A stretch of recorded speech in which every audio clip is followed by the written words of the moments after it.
We are live talking Atlanta Falcons on Proline TV, part of the Ourlads Football Network, as we dive into the offseason 2026. Starting first with the teams that failed for the postseason. The Falcons made a run, but a little too late. That precipitated the following moves, getting rid of their head coach, their GM, and hiring Matt Ryan as president, and the new head coach, Kevin Stefanski. So we're going to talk about that. We're going to talk about the Falcons' top draft needs entering the offseason on offense, defense, and so forth. So naturally, when we do that, we're going to be bringing in Kevin Knight from the Falcoholic. Kevin, good to see you again. Thanks for doing this. Yes. Unfortunately, the Falcons are back here again. You know, it seems like it was just yesterday we were talking about Raheem Morris getting hired, but back here again with a new coach. Not quite a new GM, but that might be coming soon. We'll see. Ready to get into it. So, all right. Well, let's start at the top. So, I'm assuming it was not a surprise that both Fontenot and Morris were let go.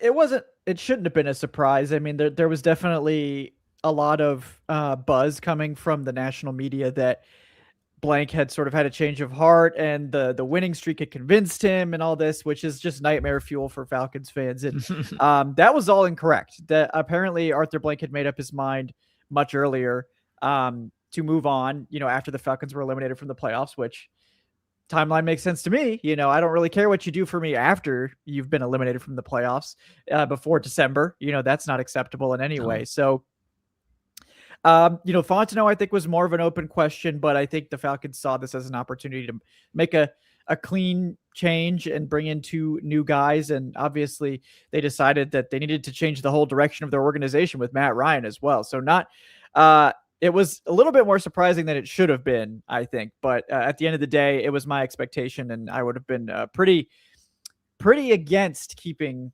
Morris. And I think a lot of fans would have felt the same way. How did they feel? How did you feel about Matt Ryan? And how much control did and does Matt Ryan have? Is he the one making the final decision on these moves, including the hiring of Kevin Stefanski? It sounds like that is the case. You couldn't pick a guy, I think, more well-liked by Falcons fans. I mean, there may be some Falcons fans that don't like Matt Ryan. I don't know how that's possible. I think he gave everything he could to the city and should have won this team a Super Bowl, if not for some unfortunate events in the Super Bowl. But I think Matt Ryan's very smart. I think he's cultivated a lot of relationships with a lot of smart football people since he's retired. And he's seen the ups and the downs. He's been around some good coaching staffs in Atlanta and some bad ones. So I think he knows what that looks like. I think he knows what he, as a former quarterback, wants in place. And I think that experience is really valuable. Now, will he be a good executive? Who knows? Doesn't have any executive experience, but this is something that teams have started to do, which is to maybe move away from the business people and start going for football people at the top. And I think it's kind of an admission by Arthur Blank that maybe he's not the best one to be making these decisions anymore. Maybe he needs someone else in the building to take over after how it's gone the last several times. And I think that's quite a turnaround for Blank. And I think it shows a lot of humility and a lot of understanding of his situation where, he was going for these high character coaches, and there's nothing wrong with that. But Raheem Morris, I think, alongside Blank's, very, very silly pursuit of Deshaun Watson, I think those were two sort of kind of major moments for Blank where he realized maybe his judgment for making the calls for this football team, maybe not where it needed to be, maybe needed to take a step back and put someone else in between him and the football team. A lot of Falcons fans believe that it was Rich McKay that was just kind of greenlighting anything Blank wanted. And Rich McKay does not have a stellar reputation in Atlanta. Fans kind of blame him for everything. And who knows how much or how little he's been in control, but he's been moved out of football entirely. He's now taking over other Arthur Blank businesses. Matt Ryan comes in, and it seems like it's a new direction. And the line is that Matt Ryan is leading the head coach and GM search. Matt Ryan will make a recommendation to Blank. Blank will give it the approval, but I don't really see Blank saying absolutely not unless, Ryan were to come up with someone that just totally out of left field that Blank was just like, I don't feel comfortable with this. But I think as long as it's someone within the realm of the reasonable, Blank's not going to stand in the way. So I think it is really Matt Ryan making these decisions at this point. Well, that probably a good thing. Most of these owners, I mean, Jerry Jones might have something to say about it, but most of them, they didn't make their millions, or they did not had a lot of success running football teams. So better off letting football people run football teams. Okay, so Kevin Stefanski, and look, I know Stefanski doesn't have a glorious record, but he was coaching the Browns, and you have to give him a break there, especially because of the fact that there was a little bit of success, and I just wonder how things would have worked out for Stefanski and the Browns had Baker never got hurt. If he'd stayed healthy, he'd probably still be there, and maybe the Browns had maybe they'd be coming off 2 or 3 straight playoff runs. It's quite possible because every NFL team. We all know how big a difference it makes to have a competent quarterback in control, and especially when you have that defense that they've had the last couple of seasons. But Stefanski was let go, and I thought he deserved an opportunity somewhere. So I'm glad as an outsider to see that he's got a job. How glad are you that he is the head coach of the Falcons? Yeah, I had 2 candidates that I circled as wanting, and had Stefanski as my sort of 1A and Clint Kubiak from the Seahawks as my 1B, as 2 guys that I thought were both offensive minds, both respected names, but very different sort of style of coach. Whereas Stefanski, experienced head coach, definitely has a lot more on his resume, good and bad. Whereas Clint Kubiak would be a total wild card. You love what you've seen from the Seahawks offense, but this is a guy who's only been a play caller for 2 years with 2 different teams. And while I'm intrigued by that, and I think that's a very legitimate path to take, I think a lot of people overlook the fact that he's basically a total crapshoot, and overemphasize the fact that Stefanski has lost a lot of football in the last 2 years with the train wreck that has been the Cleveland Browns. And to me, as someone who's followed football for decades, I tend to look at the situation with the Browns and think it's the Browns. You know, we've seen the Browns destroy almost every good thing they've ever acquired and basically be a losing franchise that makes terrible decisions. Stefanski has more or less gone out of his way to distance himself from the Deshaun Watson decision, and I think go so far as to say he was blindsided by the trade and was not a part of it and was shocked by it. I mean, the whole NFL was. I think that was basically the Browns owner just stepping in and being like, I want Deshaun. And I think that derailed their success. It was honestly a miracle that he made the playoffs with, I believe the second time he made the playoffs was with a collaboration of like 4 different starters, because Deshaun got hurt. Then they brought in Brissett, and then Flacco had to finish the season, and they still made the playoffs. Now, the defense had a lot to do with that, but that offense was in the top half of the league somehow.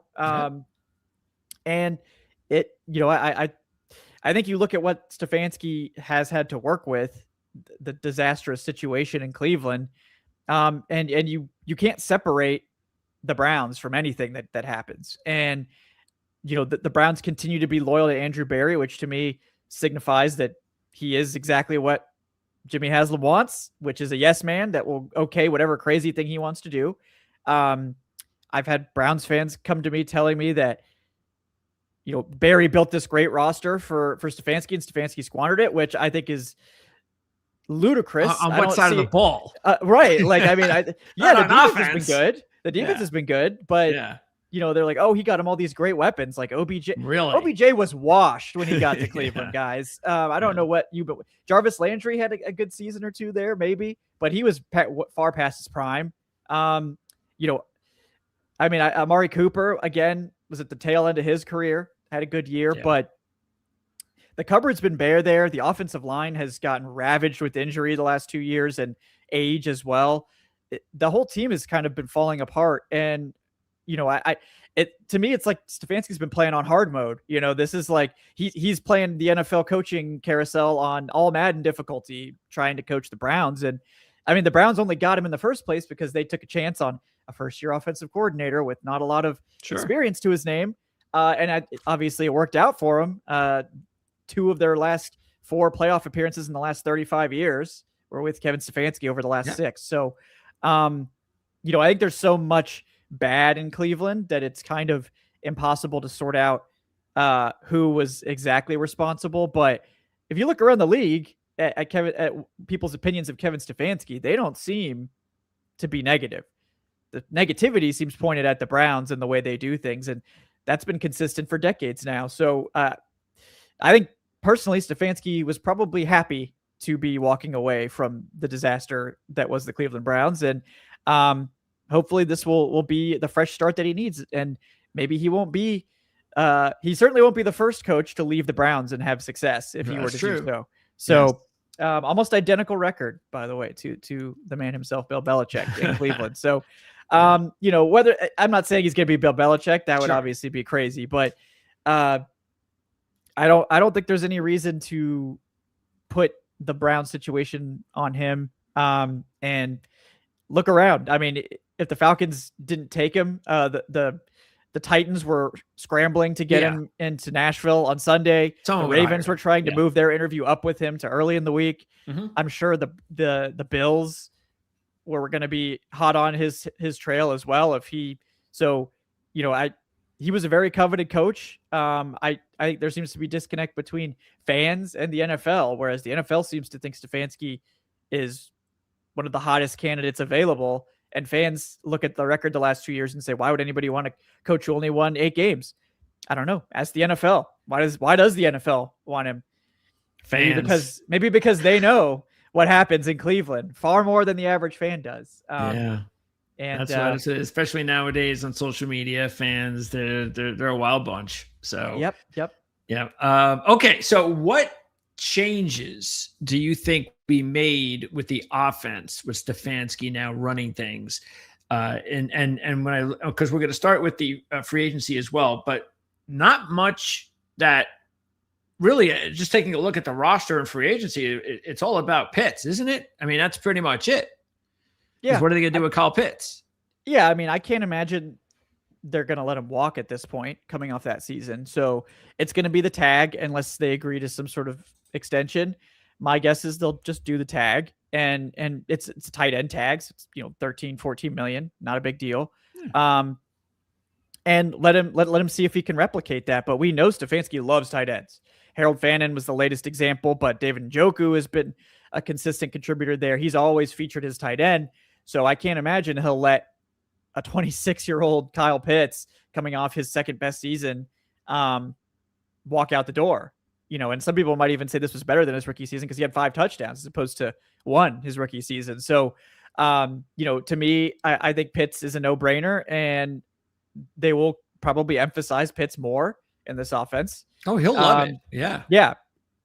And the one big thing to me is it's been heavily reported that Stefanski is going to get Bill Callahan to coach the offensive line, which Falcons have a good O-line coach in Dwayne Ledford. Oh, he's the best. Good. But he's the cream of the crop. Bill Callahan is like a Hall of Fame offensive line coach. It's like, I can't, so if I was going to replace Dwayne Ledford, Callahan would be one of the only guys you would consider. But I think that's ultimately good for the Falcons because Dwayne Ledford, the one thing I had an issue with him was that he's a zone scheme guy through and through. Didn't want to run any power, didn't want to incorporate that into the offense. It's wide zone. They didn't run inside. They ran outside zone, and they ran it really well. But teams key on that, and it's become very difficult in the NFL to have success when you're an outside zone run team 75% of the time, which is what the Falcons are. So when they get Bill Callahan and Stefanski in here, we know they will now have a diverse mix of concepts here. They are going to incorporate a lot more power. They're going to incorporate inside running to this offense at a higher rate. And I think that's the only thing left to fully unlock Bijan Robinson is to deliver him a scheme that is not so predictable, deliver him a rushing attack that is diverse and allows him to use all of his talents, because I think Bijan is a very good gap scheme runner. On the occasions they were able to run duo, which occasionally they would do that, he looked great. And I think that diversity there is going to be really big for this offense. And really help keep the run game a lot more efficient and less predictable, especially in short yardage. And that was the one thing that was pretty much always consistent with Kevin Stefanski, was those run games were consistently good to league best under Stefanski, and you couldn't give him a better runner than Bijan Robinson. So I think we're going to see a lot of emphasis on the offensive line, which, the offensive line as it stands is fine. It's good. Yeah. But you've got Jake Matthews getting up there, and you've got Caleb McGarry coming off a serious injury. There's going to be, I think, significant investments on this offensive line. Maybe not necessarily this year because they don't have a first-round pick, but sure, I think that's one thing that Stefanski is probably going to carry over from Cleveland, is they're going to invest in this offensive line and make that the focal point. Yeah, and definitely on the outside, like you said, but overall the offensive line still not bad. There's talent there to work with, and you got to make sure that you are prepared to move forward, because what is the situation with McGarry? Because he got the new contract. So it's just a matter of just he'll be back and just hopefully he'll be okay. And it was an early enough injury. Is there just hope that he's going to be ready to go when the season begins? Yeah, I mean, it was a training camp injury, so I would think that he'll probably be back for OTAs and stuff like that. So, assuming everything's on track there, we should be happy with McGarry, and that's obviously going to be a big boost. Falcons, miraculously, they had no swing tackle and no McGarry the entire season. They made it work with Elijah Wilkinson, who was a converted guard, who has played tackle in the past. I think he was a college tackle, but he came in and started every game at right tackle as basically an emergency starter. And again, that's a hat tip to Dwayne Ledford for making that functional. Sure. I believe he was the most penalized player on the team, but it was functional. Hopefully Caleb McGarry back in there. Not going to be as big of an issue on the right side. But yeah, I mean, they're going to need to start investing in tackle. They've known this, and we'll see how that goes. But, I think the other spot to watch is center, where Ryan Newsel was a solid starter. That's basically what they paid for, paid $3 million for Newsel to come back. I can't imagine they'll sit on their hands there. I think the depth at center is non-existent. So that's one thing I think we'll definitely see is more center help come in. Not sure Newsel's getting replaced this year, but I think we'll definitely see a draft pick or at least some veteran center brought in to compete with Newsel. Are any of the linemen right now, especially the ones that have been brought in the last year or two, are any of them more, when you looked at their scouting, was it, hey, we're bringing this guy in because he fits our zone concepts more? Is there any of that, or do they have, or most of these guys have the ability to play no matter what scheme the Falcons wind up switching to? I think Newsel's the one that's probably the most zone scheme focused. But the other guys are all, doesn't matter. Caleb McGarry's a big tackle. Matthew Bergeron's a big guard. Lindstrom can do whatever he wants. Jake Matthews is definitely more of a zone scheme player, but he's played plenty of man concepts as well. And I don't really think there's going to be any issues here. I think, center is the one to watch, really. Okay. All right. So let's now talk about the defensive side, because this is where all of the decisions, majority of the decisions, are going to be made in free agency. A ton of guys, free agents. So, let's just start with the players that you believe that the Falcons need to try and bring back, and you believe most likely will. Yeah, I mean, I think it's going to be Jeff Ulbrich. Jeff Ulbrich signed an extension, so the defense and the defensive staff, I think, is going to stay the same in Atlanta for the most part, except for maybe some minor tweaking. I think it's a youth movement most places. I think the one guy they will try to bring back is probably Caden Ellis, just because he's such a linchpin for what they want to do. And he's also just 31, so I think he'll probably be back. But, Onyemata played a minor role. I was surprised they kept him at that price, honestly. Don't think he'll be back. Floyd, if he's willing to take a pay cut, going into age 34 season here, I think they like Floyd, and I think he's a good veteran presence, but he's probably going to have to half that salary to come back here in Atlanta. D. Alford will be back, I'm pretty sure, given that Billy Bowman, who was their nickel starter, he unfortunately, got injured late in the season. No timeline on his return yet. It might be that he misses the start of the season. So Alford, basically their top depth corner. He played really well in the slot. He played really well when he had to fill in outside. He'll be a priority to re-sign. He'll be back in the building. In terms of these other guys, though, I don't think they're going to go out of their way to re-sign Ebiketie unless he, is cheap. Troy Anderson didn't play. He was on I think he was on the PUP and just never came back. No one really knows what happened with Troy Anderson, but he can't stay healthy. That's abundantly clear. So I don't think anyone's going to really run out to sign him. No. I wouldn't mind throwing vet min to see if he can play this year. But, I think he's probably looking at the end of his NFL career if he can't get back on the field immediately. But yeah, I mean, Ronnie Harrison was solid depth linebacker guy. Josh Woods, solid depth linebacker. But, in terms of the major guys, I really think Ellis is the one they're going to circle, and along with D. Alford. Those are the two I think they're going to want to bring back. And did Ebiketie have his best season? Did he look like he was finally starting to get things, or not really? Ebiketie is kind of what he's always been, which is like a solid third, fourth edge. Okay. But he was completely outclassed by the rookies. And I thought Leonard Floyd outplayed him too. So, he would have been the fourth guy here. I don't think they're going to invest much in that.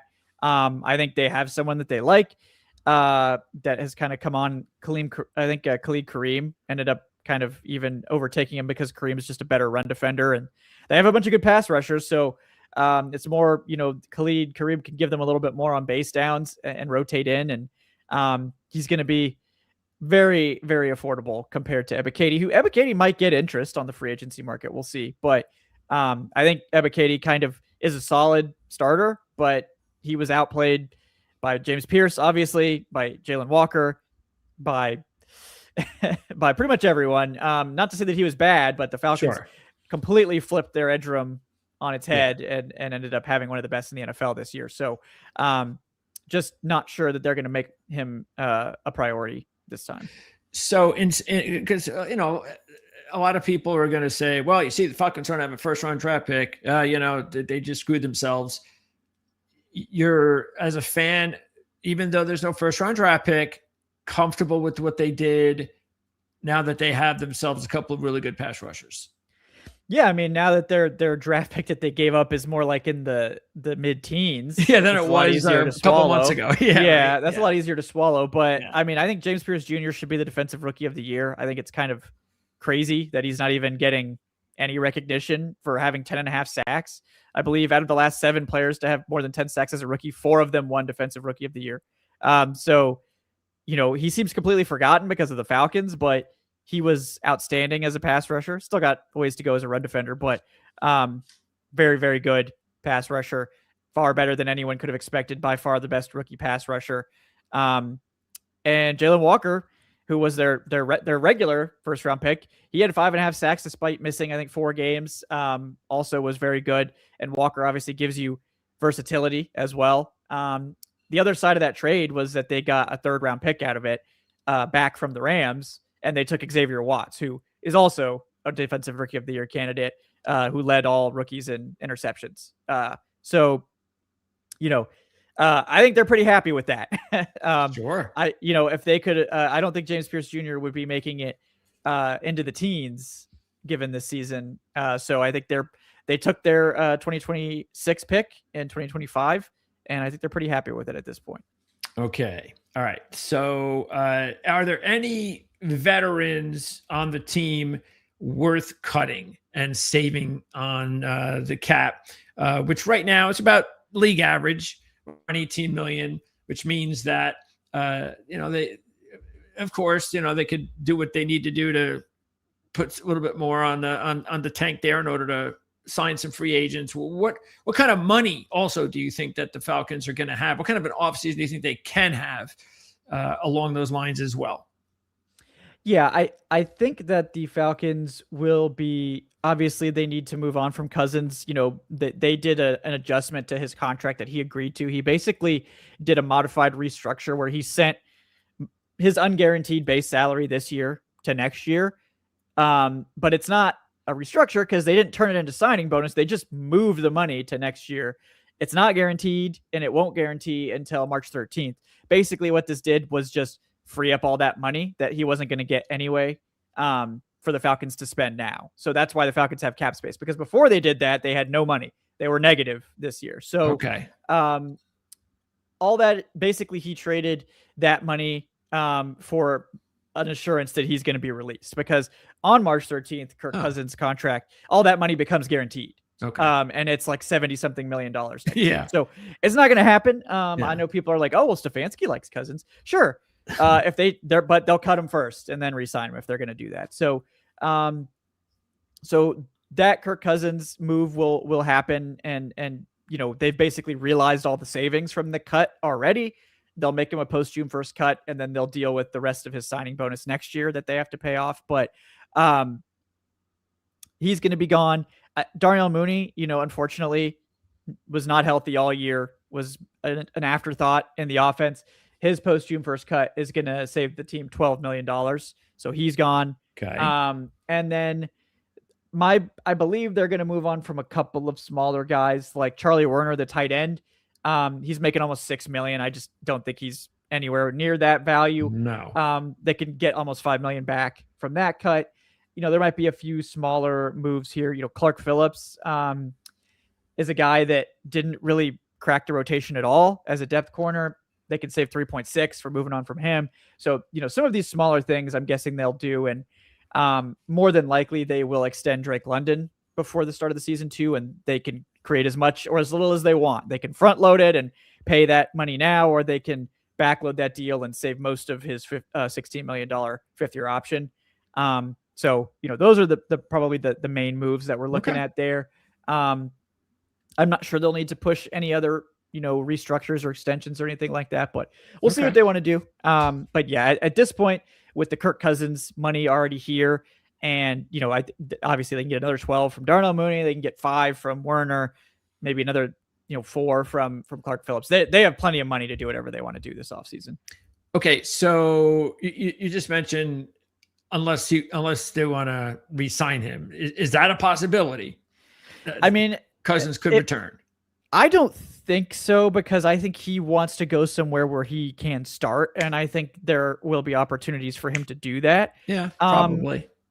Here, he would have the opportunity to start maybe the first month, but the Falcons need to evaluate Penix. Like, one way or the other, they need to know after the season if Penix is who they want to go with. So I think the Falcons want someone more bridgy in case Penix isn't ready to start the season. You know, we'll see if Jacoby Brissett hits the market. That one is obvious, you know, given his history with Stefanski. Joe Flacco, you know, would be a really cheap option to kind of just keep the lights on until Penix is back.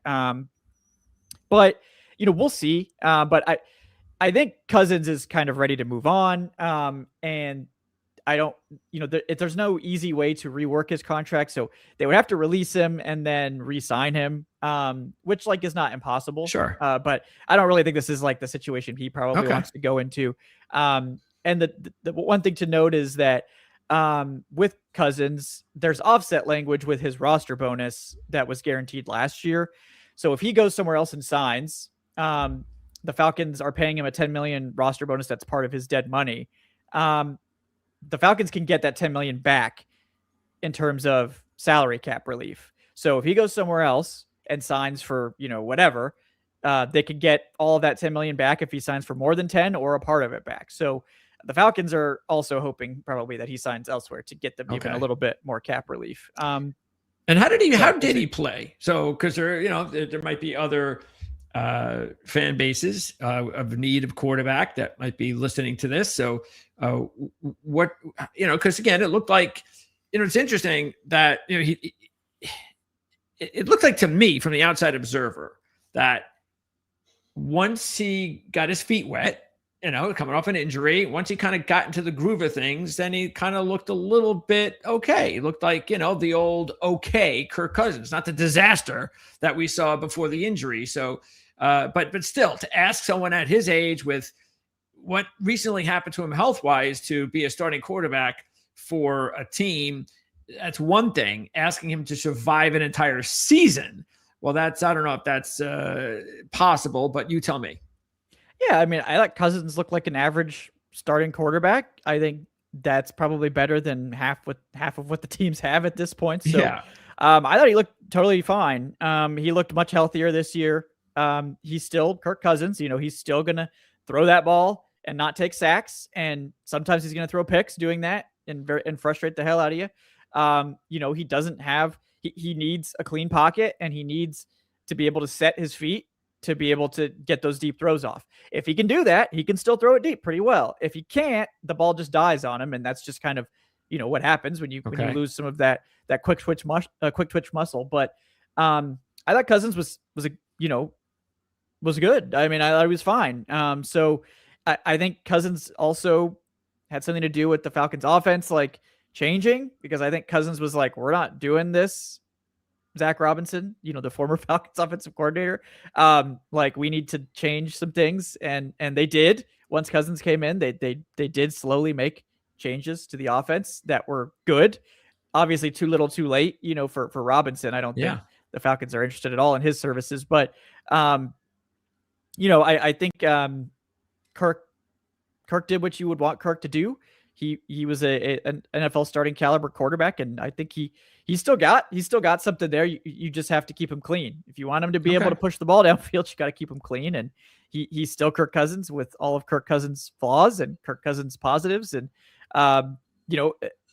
the health is a question mark, but he's a year removed from the surgery, and I think he's okay now, for whatever that's worth. So yeah, I think he deserves a shot somewhere.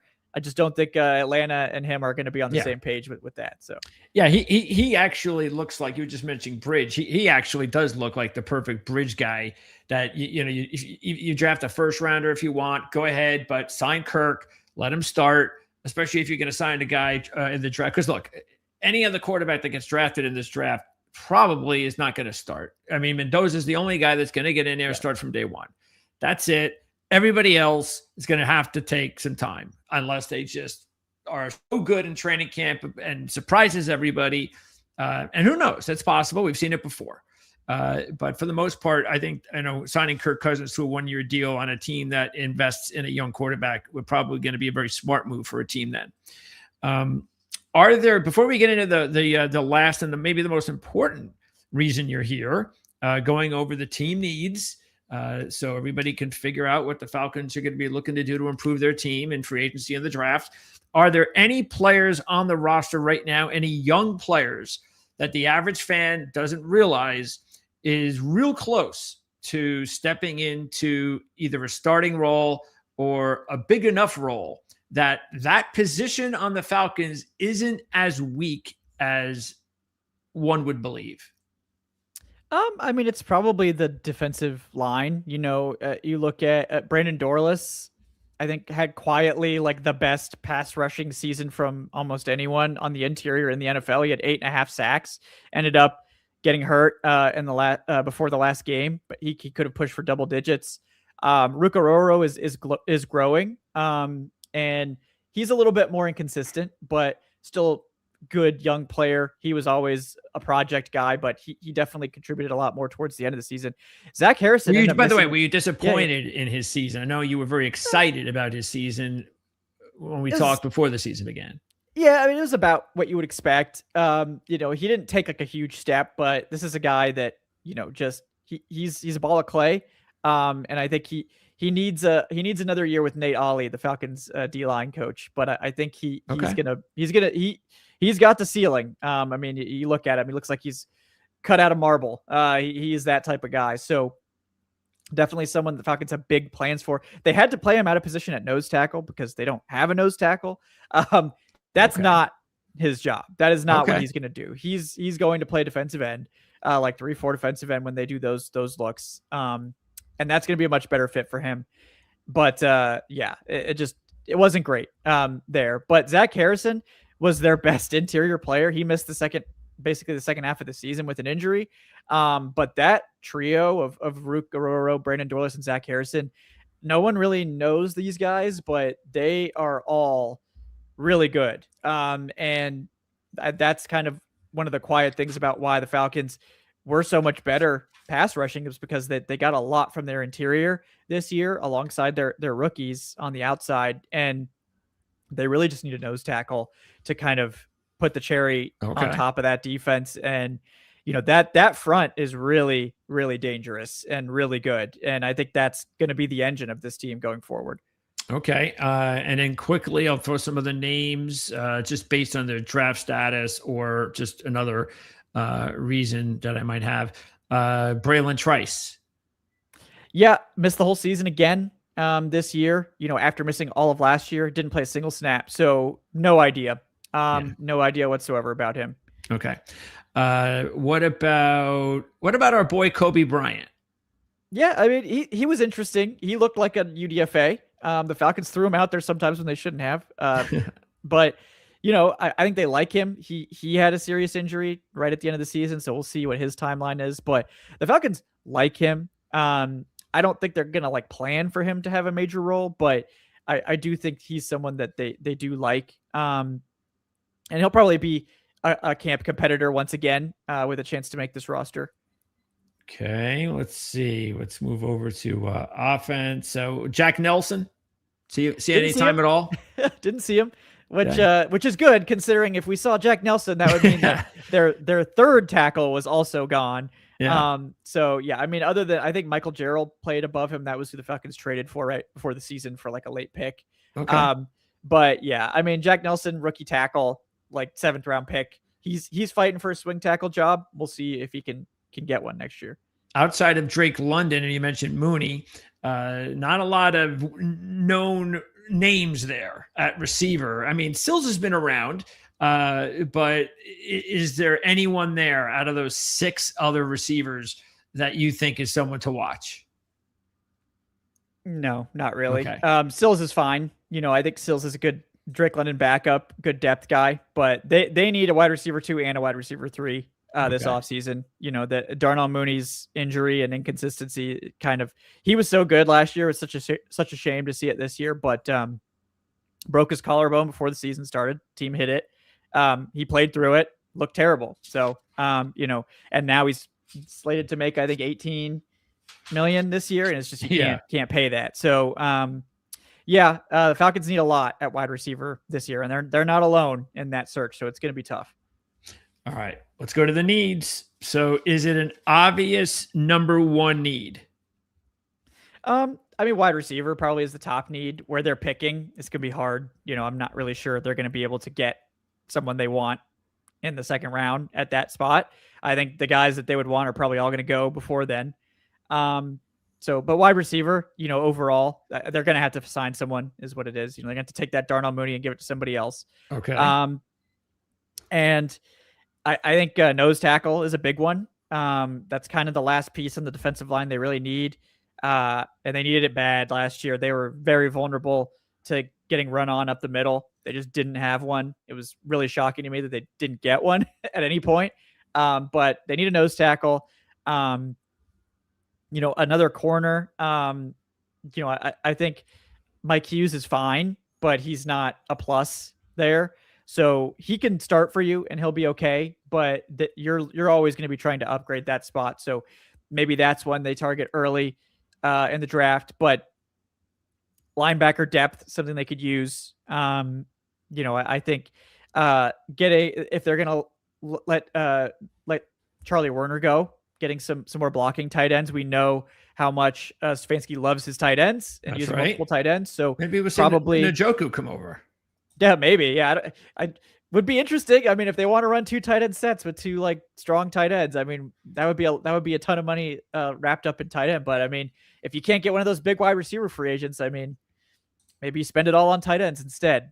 Just run the tight end offense here. But I mean, center I think is another one. Offensive tackle. Those are 2 guys that I think the Falcons would certainly be interested in. Depending. But yeah, no 1st round pick. So I think that 2nd round spot, there's a lot of good nose tackles in this draft. That 2nd round pick could get you maybe the best one, if you're a Lee Hunter fan or Dominique Orange or any of those guys. But, I think if a receiver falls, they're going to be really tempted. And then, offensive line, just best offensive lineman available. We'll see if they can get that done too. Okay. Yeah, and you can check out the Ourlads rankings. They have top 10s. This was from a month or two ago. They'll be updating them real soon, so you can check that out. And I'm sure we're going to have some conversations as well with some of their lead scouts because we're only 24 hours away, less than that, from the college football season ending, and a few weeks away before the NFL season ends. We really get into this. So as you can see here, they've got everything listed.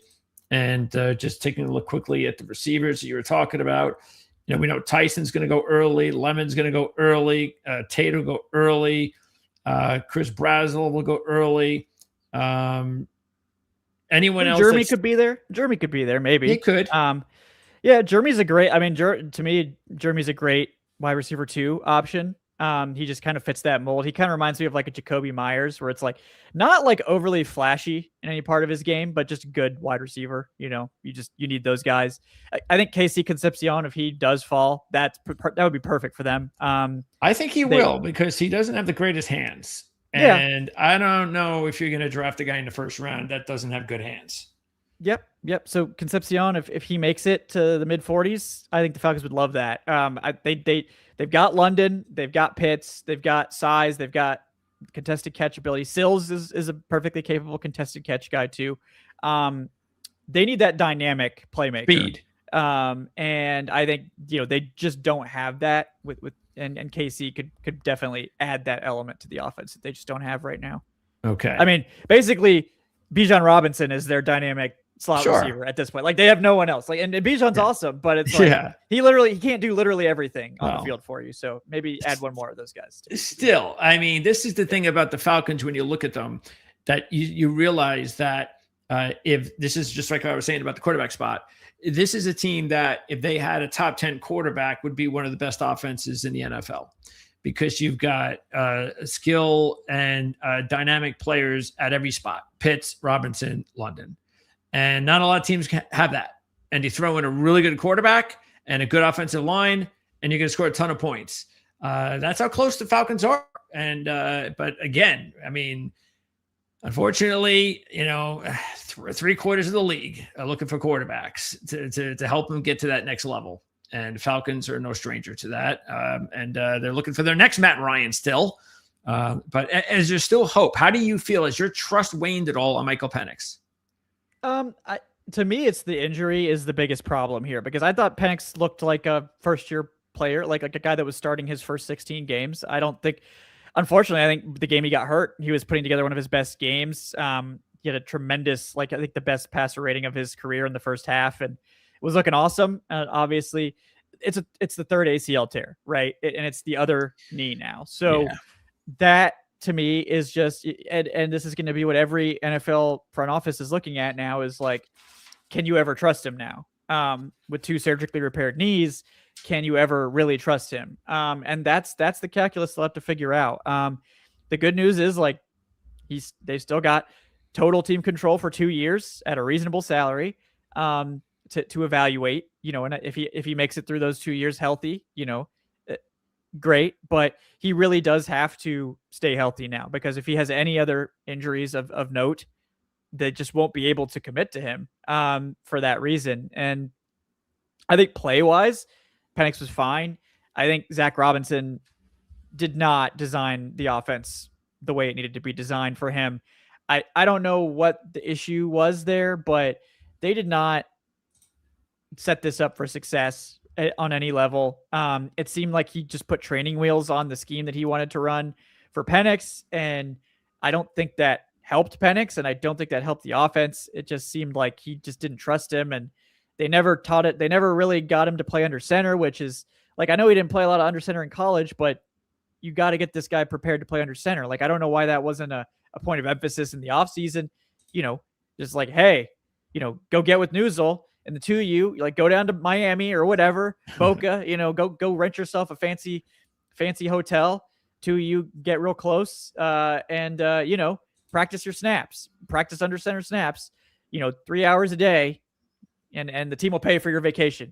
Like, it's not like Penix has played under center. He's a quarterback. I mean, it's not like he can't do it. I know some people are like, oh, his knees are so bad he can't. That is ridiculous. Before he tore his ACL, he was running boots. He was play action. He scored multiple rushing touchdowns, and some of them looked really good. His knees are fine. Okay. It's not like he's not arthritic and can't like bend over. That's ridiculous. That's a ridiculous statement. They didn't run under center because they didn't prepare him to run under center, or Zach Robinson didn't trust him to run under center. I don't know which is worse. You can't run an NFL offense without under center. And the fact that they didn't do it until Kirk came in, and I think Kirk demanded it.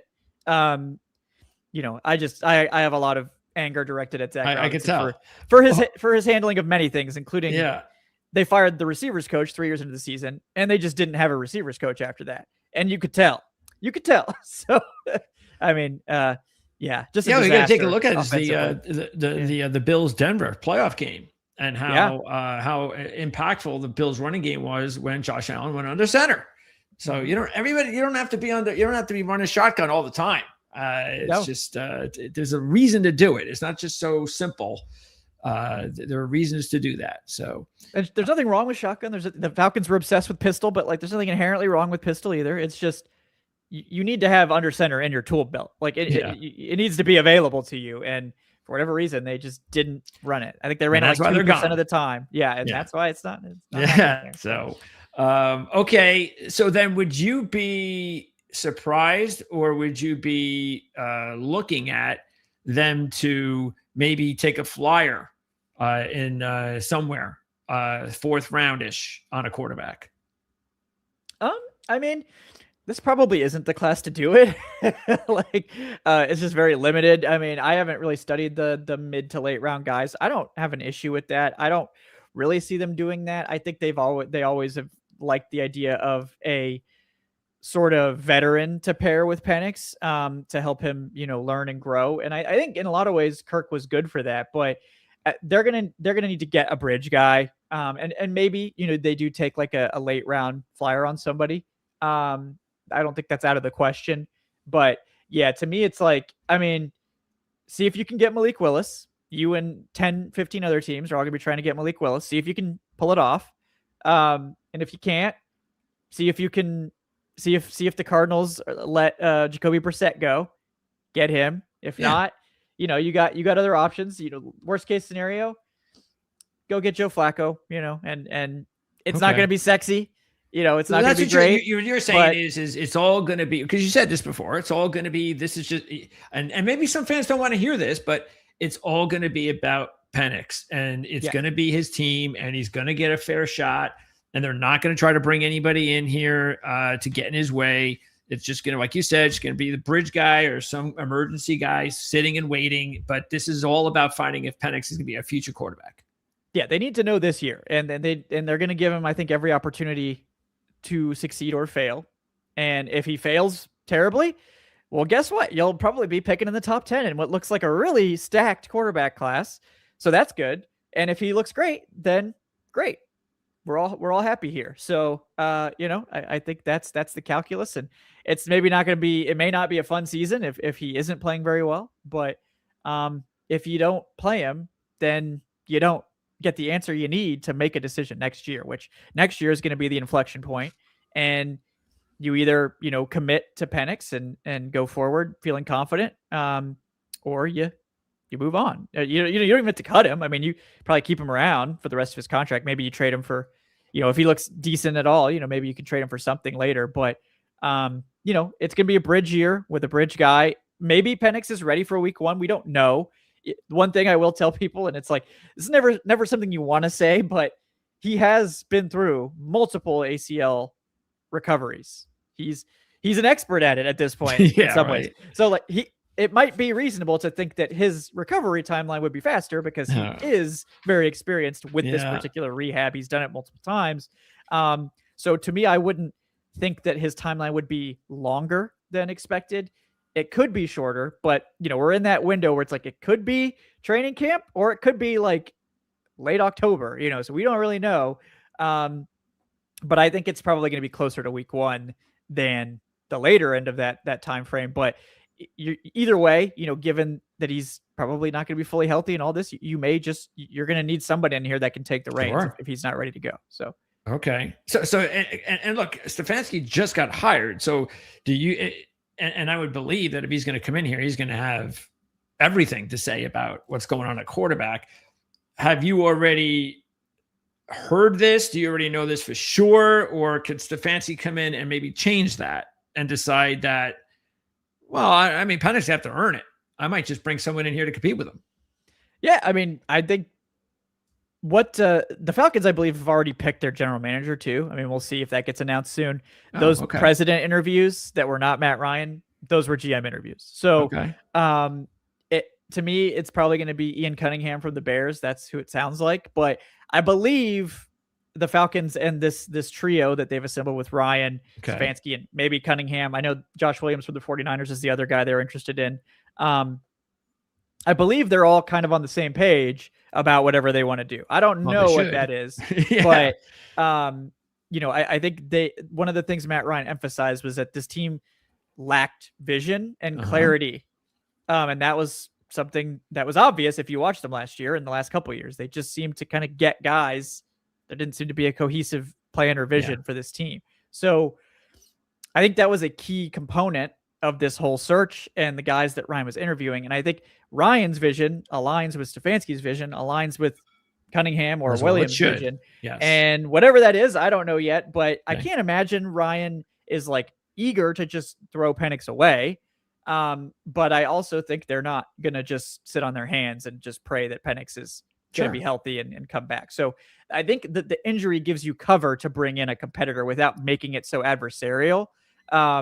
And that's probably the direction they'll go. But if they get Malik Willis and they pay Malik Willis $15 million or $20 million to get in the door, then I don't think Malik Willis is going anywhere to be a backup. So no, he's not. So we'll see. Obviously, if they got Matt LaFleur, then I'd be like, yeah, they're probably getting Malik Willis, and they're gonna say like, all right, Penix, show us what you got. But they'll see, how it shakes out. But there will be some, decent bridge guy available for them. Don't know who it is yet, but and then it'll be kind of up to Penix to come back healthy and take the reins. But I think he'll be given every opportunity to do so because they do want to make sure they can get a good evaluation of him. Kevin, before I let you go, so you went over the needs. Were those needs, you said wide receiver was their top need. Did you throw in the rest? Pot can go anywhere, or did you feel that was the order? The rest of them are like all just like sort of secondary needs. Okay. Yeah, like center, tackle, or tight end, linebacker, cornerback, nose tackle. Yeah, any of them can be the second pick. Yeah, I would say like the second tier ones would probably be like the offensive line ones, corner and nose tackle, and then like tight end and linebacker depth is more like the tertiary needs. But I think those are all stuff that they need. Really, I think wide receiver help is mandatory.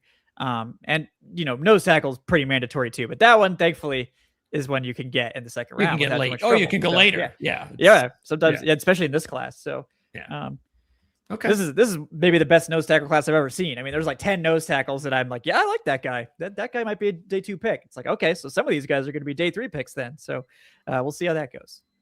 All right. And again, if you want to follow what is going on, since it's really early, we haven't even reached the Super Bowl yet. You can check out links in the description of this video. That's where you can find out how to follow Kevin throughout his podcast. And I'm assuming you're going to be, what are you doing? 3 a week? Mostly typically 3 a week during the off season. So, okay. Do you have is it all like on the same day? We usually do a Tuesday episode with my co-host Trayshawn Diaz. That's Tuesday Takes. Then we have the Wednesday live shows, 8 p.m. Eastern. And then usually like a late week show, like approximately Friday. That's kind of just a topic du jour. I mean, it'll be a lot of free agency and draft and other stuff. But yeah, this week it'll be a mock draft. It'll be the first mock draft of the cycle. Pre-Senior Bowl teaser here. So yeah, right. Hey, it happens fast. And that's what we want for us fan bases who've already been eliminated a long time ago. So check it out. And again, the live show every Wednesday at 8 o'clock. Link in the description for that. Kevin, appreciate it. And unless something major happens, we'll definitely look forward to talking to you again sometime, maybe no later than right after the draft to find out how the Falcons did this offseason. Great job as always. I know you got to run, so I'll let you go. I'll close up here. and I'll look to see you sometime soon. Yes, thank you, Greg. It was a pleasure as always. So, absolutely looking forward to Dynasty again. I'm gonna make some moves this year probably. I got ready for some trades. Okay. Yeah, I get. Unfortunately, the whole Justin Fields situation did not work out. So I'm gonna have to, maybe. And he could be a Falcons quarterback. Maybe. See, I'm into that. Let's get it done. Yeah, possible. Then my dynasty team's looking up then if that happens. Yeah, I don't know about that. All right, Kev. Thanks, man. Thanks again. Have a good one. All right, Kevin Knight, Falcoholic.com, The Falcoholic, Falcoholic Live. You might as well use that Falcoholic as much as possible since it's a really cool name. And that's our Atlanta Falcons coverage. We have 3 more interviews coming up this week. We're going to be talking about the Arizona Cardinals on Wednesday. The Detroit Lions are on Thursday. Actually, 4 more. We got the Lions, we got Arizona, we got the Giants on Wednesday, and we have Minnesota on Friday. Minnesota was supposed to be today, but we had to move our Minnesota talk with Adam Patrick to Friday. So that means we've got 1 today. We have 2 on Wednesday. That's going to be Giants at 4, Arizona at 8, and these are all live. Thursday is the Detroit Lions, and then Friday it's Minnesota. And I think they're both at 4. So we try to do 4 o'clock as often as possible. We try to do 4 o'clock, but we do have, since we have 2 on Wednesday, 1 will be at 8 o'clock being Jess Root with Arizona. Okay, so a lot to talk about there for sure. But our next one is the Giants at 4 o'clock on Wednesday. We'll talk about their new head coach, of course, John Harbaugh, and also about what the Giants are going to do this offseason with Ryan Dunleavy of the New York Post. Now, I'm not sure if we're going to have our golf coverage tonight or early tomorrow, but it is coming at some point. I'm hoping it's tonight. So that's a hope. And if it is tonight, maybe around 8 o'clock, something like that. So you could check that out if you're into golf. Otherwise, we'll be back again. Our next show outside of golf, back to football, will be Jim Feist at Dom DeMarco's in Las Vegas, Nevada, as they talk championship football. That's at 3 o'clock Eastern on Wednesday. Jim Feist, a couple of top handicappers as his guest as usual. And then the Playbook ATS podcast with Jim Feist, Mark Lawrence, myself, Andy Isco, and then we'll tackle the championship weekend in the NFL, and then we'll recap the big game tonight in college football. If you want to know what we thought about the game tonight, you can check out the Playbook ATS podcast from last Thursday. That's available, of course, in the library right here on Proline TV. And don't forget, you can also check out our videos of the Ourlads Football Network at the Ourlads YouTube channel. And as I mentioned before, Dave Syvertson, we're trying to see if we can hook up with him. We've got a couple other interviews we're trying to hook up there over at Ourlads because I'd like to have him as soon as possible. Because I'm just like, Kevin's got it the right way of thinking. He's already got a draft going. That's what the fans want, and I get it. And it's hard because the scouts, they got a lot of work to do. And they have so much work to do that it's really impossible for them to do it the right way if you're asking them to give you rankings right now. Because now most professional scouts that are trying to put all this stuff together in their own boards or, some of the experts that do it outside of the teams, like what we do at Ourlads, they've got a lot of film to watch, and there's never-ending film. There's so many players, and they can't rank every. You know how many players there are? It's over 100, couple of hundred, almost 300. So you got to rank them, and there's a lot of film, like I was saying before. So to do it right, it's hard to put an actual list up this soon in the off season. That's why some of the rankings that they have over at Ourlads are a little bit dated. So you might see that, but that's okay. At some point, I know they're going to try to update them real soon. And that's why as soon as they do, we'll try to get Dave, at least Dave on.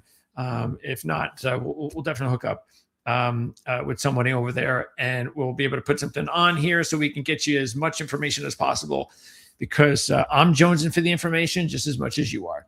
That's going to wrap it up here for our interview and our Atlanta Falcons coverage this offseason. We are 4 teams in: the Dallas Cowboys, the Tampa Bay Bucks, and the New Orleans Saints. And I didn't do it on purpose. That we've already got 3 teams from the NFC South, even though I am going to have to call my boy Rashad over with the Carolina Panthers and get him on as soon as possible so we can have the entire NFC South done and ready to go for the full offseason. But we will be doing that real soon. So thanks for tuning in here on Proline TV, and we'll see you again real soon.